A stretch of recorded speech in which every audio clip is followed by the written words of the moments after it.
Victimes de la guerre injuste imposée à l'est de la RDC par le Rwanda, telles que la perte de leurs parents ou la rupture des liens familiaux, avec pour conséquence la fuite dans le camp de déplacés à Mugunga et Don Bosco à Goma, ces enfants privés de la jouissance de leurs droits fondamentaux sont venus à la rencontre du père de la nation, le président de la République, Félix Antoine Tshisekedi Tshilombo, et la première dame, Denise Nakero, pour exprimer leur ardent désir du retour de la paix dans la partie est de la RDC.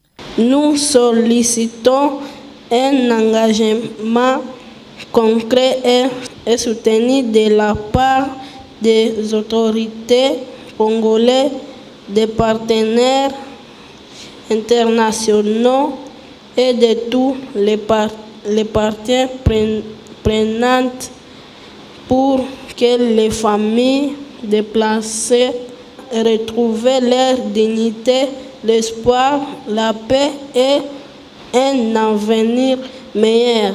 Difficile d'expliquer à des enfants le mécanisme diplomatique complexe concernant le retour dans un avenir proche de la paix dans cette partie du pays. Voilà pourquoi le président de la République est revenu brièvement sur ce multiples efforts déployés pour le rétablissement de la paix, notamment le processus de Luanda, dont le but est d'instaurer un cessez-le-feu suivi du cantonnement, du désarmement et de la démobilisation des rebelles du M23. Alors les enfants, vous voyez, je vous ai décrit 4 démarches que nous sommes en train de mener et qui, je vous l'assure, faites-moi confiance, vont ramener la paix définitivement à l'Est.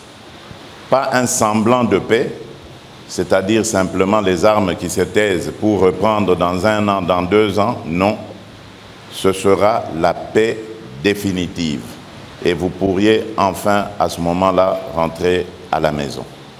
Voilà, les enfants, nous ne vous oublierons jamais.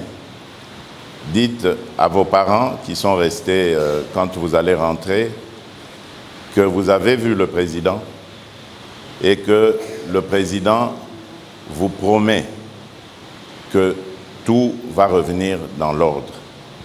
Très bientôt.